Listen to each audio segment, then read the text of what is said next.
todos. Agora, passando a palavra, a gente tem um tempo limitado, então, a semana que vem tem mais. A gente vai contar para vocês o que vem a semana que vem. Passando a palavra para o Dr. Fernando Vilela. Adorei ver vocês. Grande honra, grande alegria. Boa noite a todos. Obrigado pela introdução. Maria Eugênia, um prazer estar aqui com vocês. Fui convidado hoje para a gente falar um pouquinho sobre a medicina chinesa aplicada nesse momento, um momento bastante atípico, para dizer o mínimo. Eu sou médico, sou sócio do Ricardo, para quem viu a live da semana passada, e nós estamos agora direto na Arca, uma parceria que a gente espera que seja muito duradoura. E eu dediquei os últimos anos a trabalhar na medicina chinesa, a trabalhar com acupuntura muito, Mas nesse último mês, um mês e meio, eu venho me dedicando quase que exclusivamente ao atendimento para pacientes de emergência, de pronto atendimento, Trabalhando quase que exclusivamente no momento com pacientes com coronavírus, que é o que a gente mais tem atendido nesse momento. Os casos estão aumentando muito, são muito frequentes, são desafiadores, são muitas vezes graves, são variados. Então nós médicos estamos aprendendo muito do que está acontecendo, e acho que é super válido a gente tentar, nesse momento que a gente começa a entender um pouco do que está acontecendo, utilizar a medicina chinesa como um auxílio, como uma prevenção, em alguns casos, não para tentar substituir um tratamento necessariamente alopático, mas como ser um tratamento adjuvante nesse momento. A gente está descobrindo agora a fisiopatologia do vírus, e o que a gente tem observado na nossa prática clínica, é que existem alguns efeitos sobre o corpo que o vírus causa. Existe um óbvio efeito pulmonar, um inflamatório, existe os pacientes com muita dor no corpo, muita dor para respirar, mas existe também muito um processo aparentemente coagulativo, que não pega apenas o pulmão, mas também pode acontecer em artérias cerebrais, em veias periféricas, É um processo de coagulação muitas vezes disseminada, que pode ser muito grave, Além disso, existe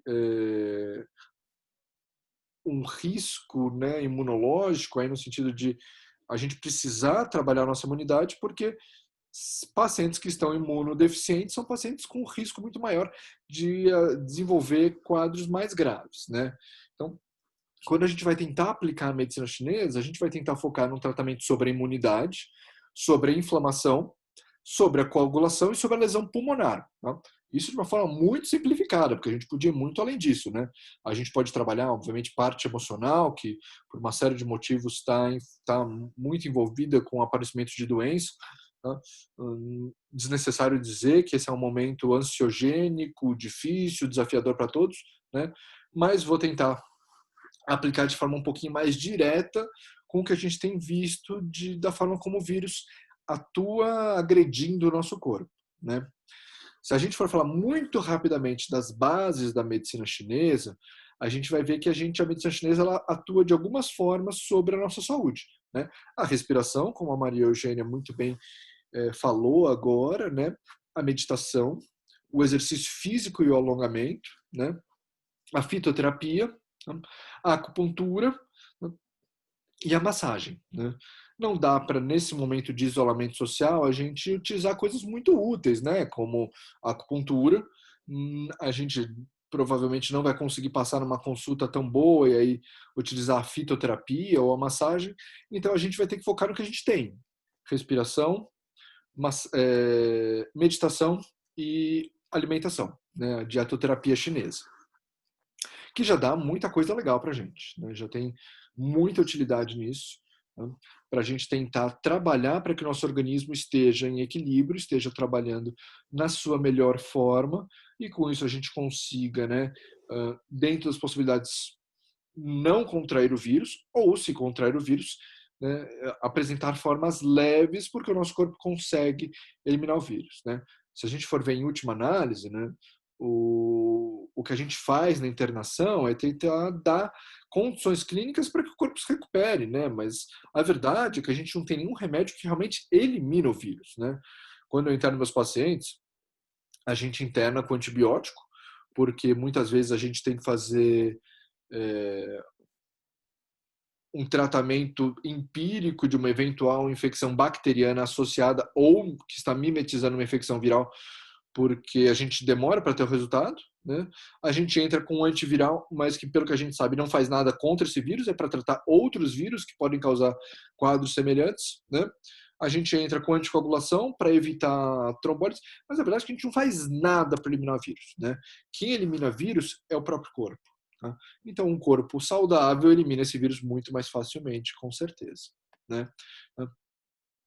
Se a gente for tentar separar um pouquinho de como as lesões ocorrem numa visão de medicina chinesa, a gente vai ver, né, que a gente precisa atuar principalmente sobre pulmão, baço pâncreas, né, fígado e rins, né? E eu não vou ter, infelizmente, tempo para explicar um pouquinho por que esses órgãos internos estão especialmente afetados e são especialmente necessários de serem tonificados, equilibrados aqui nesse momento. Seria muito legal. A gente até num outro momento pode explicar um pouquinho mais dessa visão de medicina chinesa, dessa visão de circulação energética de órgãos internos. Mas aqui, se a gente fizer isso, a gente perde tempo para falar um pouquinho da parte prática da dietoterapia. Né? A respiração e a meditação podem ser úteis para todos os órgãos, né? Podem equilibrar fígado, rins, baço pâncreas, pulmão, mas é óbvio que o pulmão, nesse momento, se beneficia especialmente das técnicas respiratórias, né? Então, esse é um momento muito legal da gente trabalhar essas técnicas, né? Já que o pulmão tende a ser o órgão mais afetado numa infecção viral por coronavírus. Então, esse é o momento da gente fazer práticas respiratórias todos os dias, né? De manhã, de noite. Olha, se a gente estiver em quarentena, a gente tem motivos espetaculares para dedicar um grande tempo para essas técnicas. Mas mesmo que a gente não tenha, a gente precisa disso nesse momento, né? Vale a gente fazer um esforço muito grande para que essas práticas sejam diárias, sejam feitas com dedicação correta, né? O que a gente chama de motivação pura. Então, é muito importante as técnicas de respiração nesse momento. Tá? As técnicas de meditação são quase infinitas, né? Mas elas também têm um efeito muito grande. Mas, no final, a respiração ela é uma meditação também, tá? Ela não deixa de ser. Mas para quem tem experiência ou para quem tem a possibilidade de fazer meditações guiadas, tá? A Maria Eugênia dá várias técnicas de meditação muito legais, o Ricardo, né? Até aqui não é meu foco hoje, mas eu também. Mas a meditação é muito legal para equilibrar o corpo nesse momento. Então, muito importante. A gente for ver, tem meditações para os diferentes órgãos, mas dá para a gente trabalhar muito o nosso fígado nessa hora, né? No equilíbrio de um órgão super importante para lidar com toda a parte metabólica e de depuração e de eliminação de toxinas. Tá? Os exercícios físicos, eles têm um efeito muito grande também, principalmente sobre baço pâncreas e sobre o nosso fígado, né? Principalmente se a gente for ter alongamento junto. Né? E se a gente não pode ir para uma academia, dá para a gente fazer alguns exercícios de alongamento e de fortalecimento muito legais em casa, que eu adoraria explorar mais a fundo aqui, tá? Mas eu vou deixar ao finalzinho, porque a gente não tem muito tempo, para falar um pouquinho sobre alimentação, né? Que eu acho que é a coisa mais legal de falar nessa hora, que a gente tem mais acesso, né? Que a gente pode ser um pouquinho mais, brincar um pouco mais, né? E nesse momento de isolamento social, poucas coisas mais interessantes para a gente se dedicar do que a alimentação, né?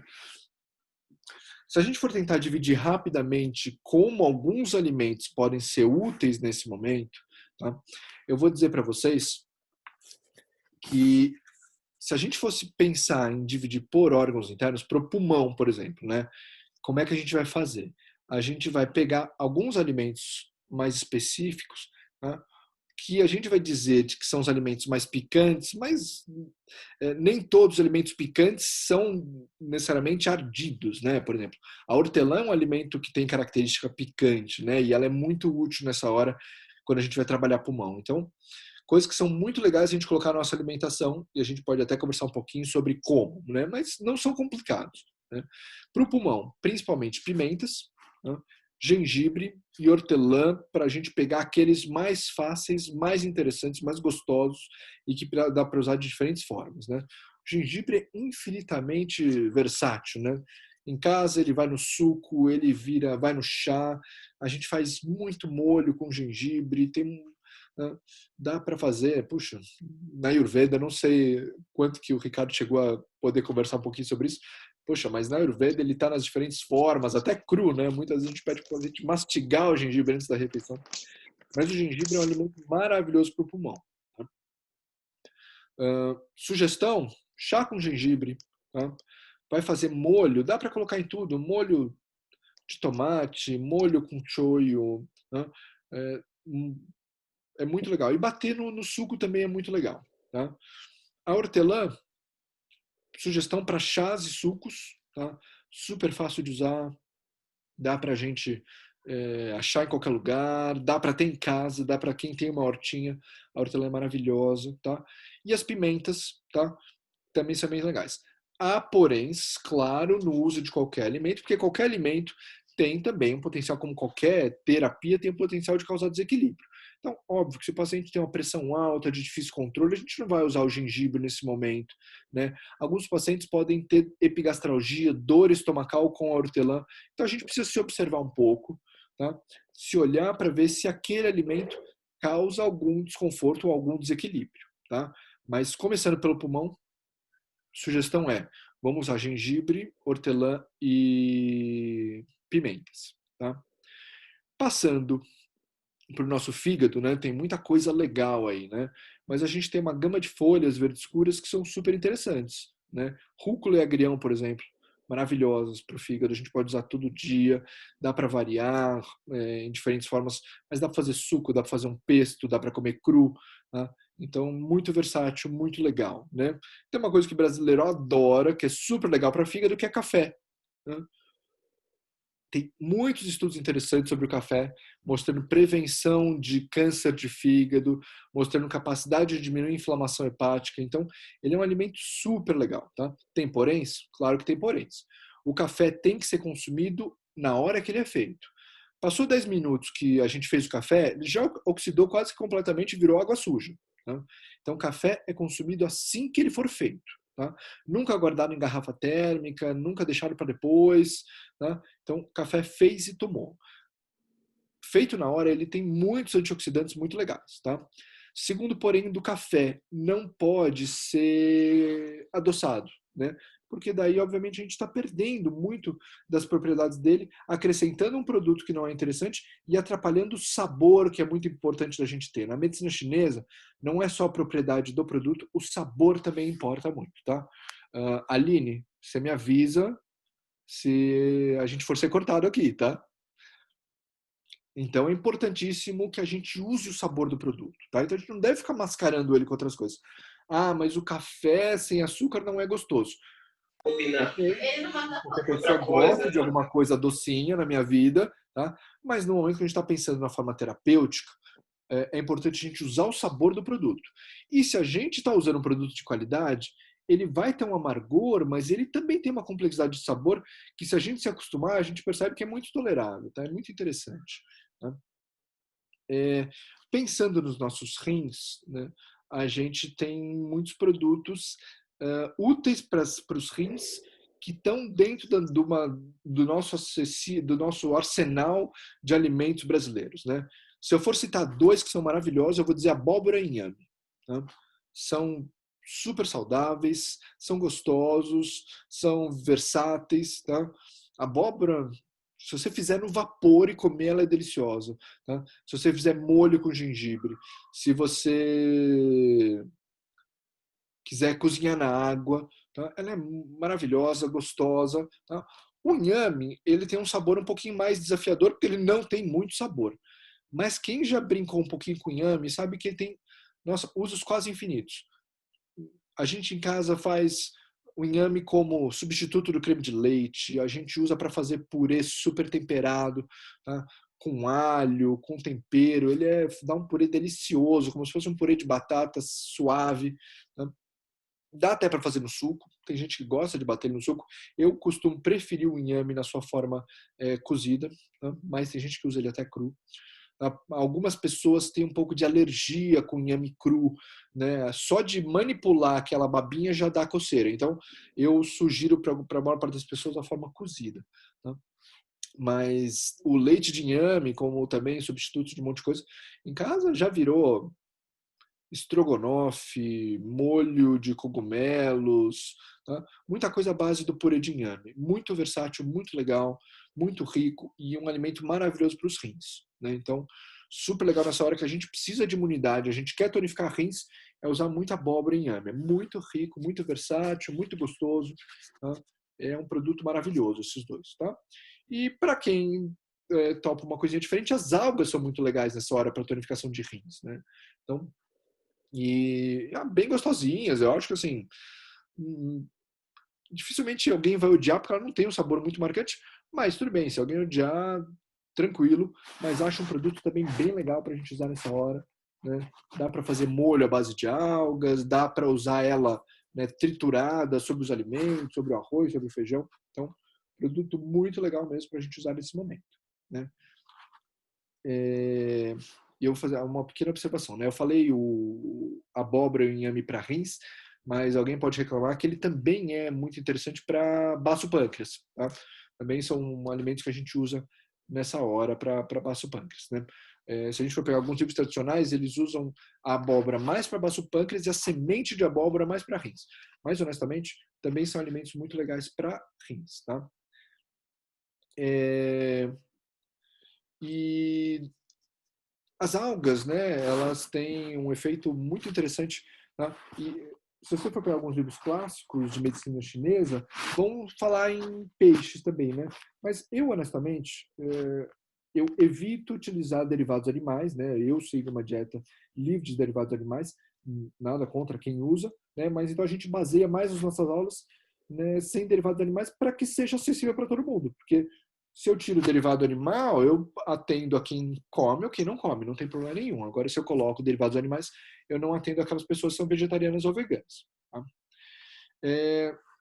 Minha sugestão nessa hora seria a gente focar nesses alimentos, visto que a gente não tem nem muito tempo para discutir, dá para brincar muito, né? Então, pimenta, gengibre, hortelã, rúcula, agrião, café para o fígado, tá? Inhame, abóbora, semente de abóbora e algas. Tá? Acho que a gente começa com uma chance de brincar bastante e trabalhar tonificar e equilibrar aqueles órgãos que são mais importantes nesse momento de coronavírus. Tá? Lembrando de novo, respiração é essencial, meditação super importante, tá? Exercícios físicos e alongamento também, né? Basicamente está falando do que a medicina chinesa, né, mais enfatiza, que é o equilíbrio, né? Então o que a gente precisa nesse momento do nosso corpo é equilíbrio, né? É conseguir que o nosso corpo esteja na sua melhor forma possível para passar por esse momento sem grandes efeitos, tá? Sem a gente contrair o vírus, se a gente contrair o vírus, sem que a gente precise sofrer de uma infecção mais grave. Tá?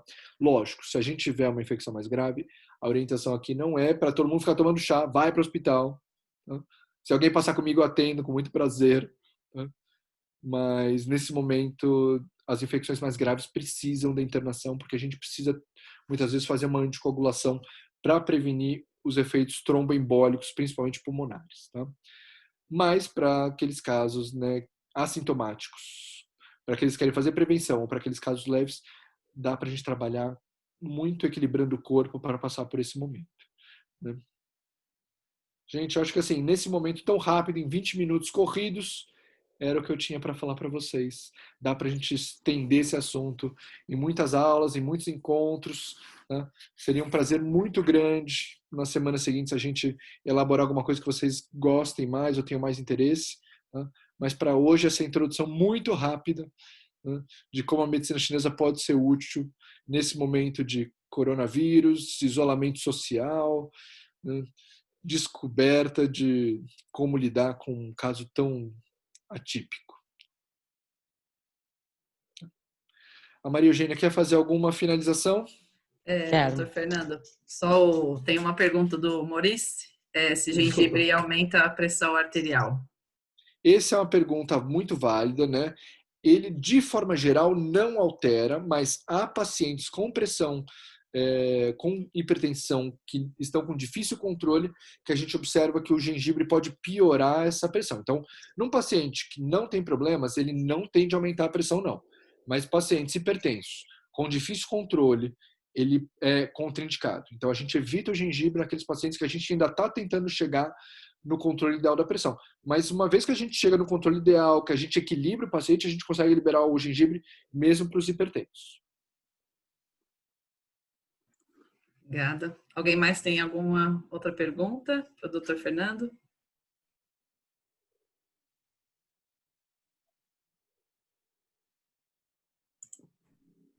Pacientes com câncer, pode usar gengibre? A Andrea está perguntando.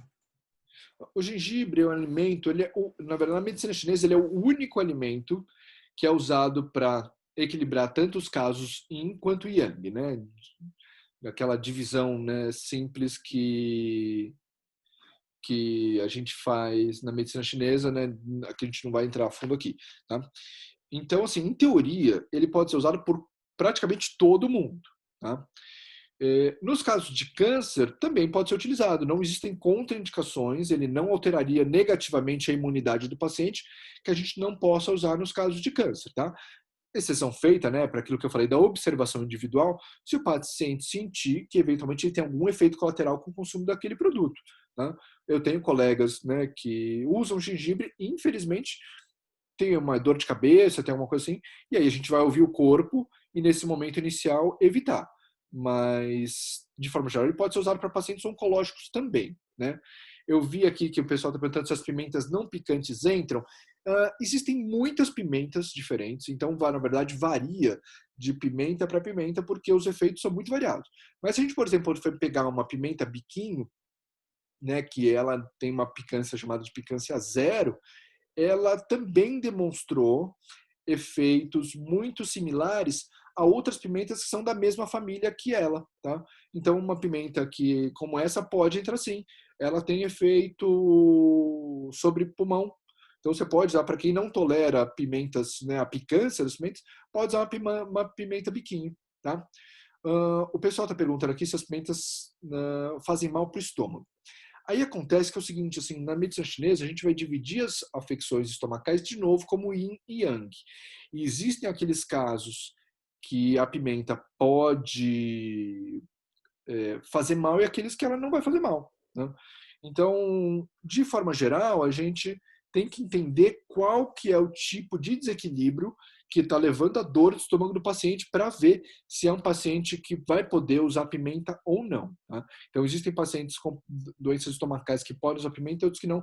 E aí a gente precisa decidir isso junto com o paciente baseado no quadro clínico deles, né?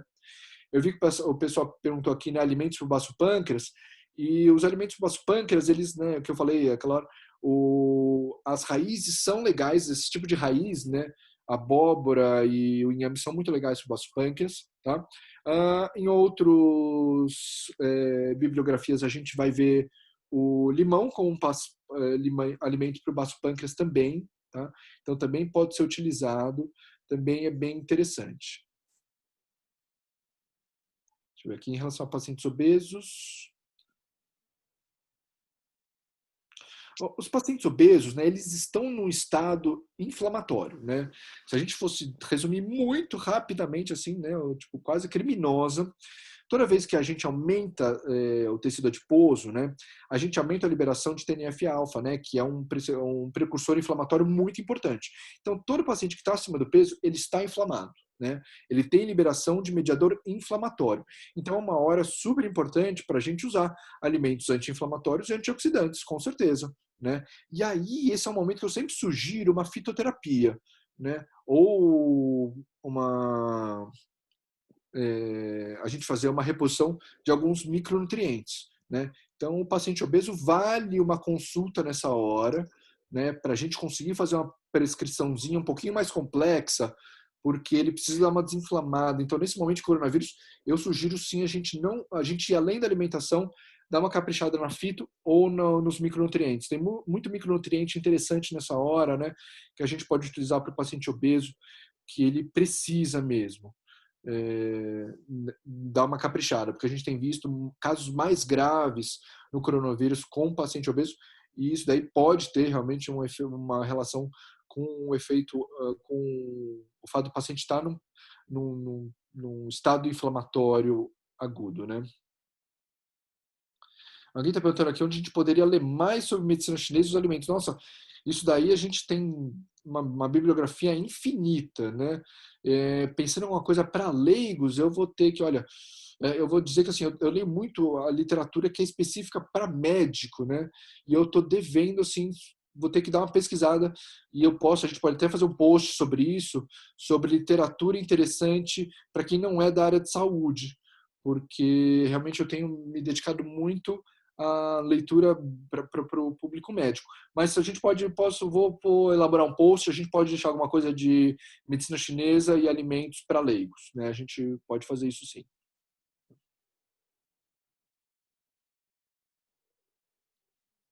Mais Tem alguma alguma? pergunta que eu perdi? Não, acho que respondeu todas. Tem mais alguém que queira fazer uma última pergunta? Eu vi que tinha uma pergunta para obesos, acho que ele já respondeu, Respondeu. né? Tá. Maria Eugênia. Bom, então, obrigada, doutor Fernando. Foi um prazer. Parabéns, uma delícia ouvi-lo, muito interessante, muito instrutivo, e agradeço aí as mensagens sobre as respirações também. A gente vai fazer mais, sim. A Ana Sofia está falando da situação emocional do momento. A gente pode trazer para a semana que vem. A gente vai se encontrar a semana que vem. Vamos criando um grupo de estudos, né? E agradecendo a todos os presentes, agradecendo a Aline que está montando aí, está sustentando aí o Zoom, recebendo todo mundo, ela que está ajudando a gente na divulgação, na estruturação desse trabalho. E a semana que vem a gente vai receber, vamos convidar, já convidamos, ela já aceitou, a Carol Monfort, que vai contar um pouco do trabalho dela. Ela trabalha com cristais, o nome do trabalho dela é Cristales, e ela também trabalha com astrologia. Ela vai contar para a gente o momento astrológico, ela estuda profundamente e vai contar a situação astrológica para a gente, vai trazer estudos profundos, ela é especialista, e nas outras semanas, cada semana a gente vai trazendo algum profissional de qualidade, profissionais que a gente tem contato, que a gente confia profundamente, para trazer conhecimento, para ampliar a nossa bagagem. E a semana que vem será na quarta-feira nosso encontro, às 8h30. Já fiquem ligados, guardem esse espaço na agenda. E agradecendo, vou trazer mais exercícios respiratórios, alguns eu vou repetir e prometo que vai dar tempo da gente fazer uma meditação. A gente vai ampliar o tempo, porque acaba ficando curtinho, 20 minutos, né? Mas já deu para a gente compartilhar conhecimento, encontrar vocês, a gente se vê um pouquinho, fica um abraço virtual, um beijo no coração de todo mundo. E a semana que vem tem mais. Grande honra estar com vocês, viu, gente? Muito, muito, muito, muito. Um beijo enorme.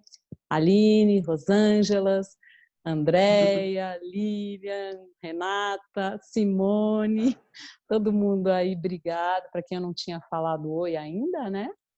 Então, eu agradeço a presença, Alexandre, queridos todos, e a gente se vê a semana que vem, tá bom?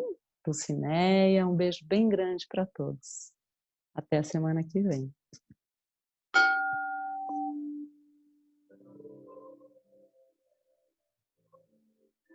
Quarta não é?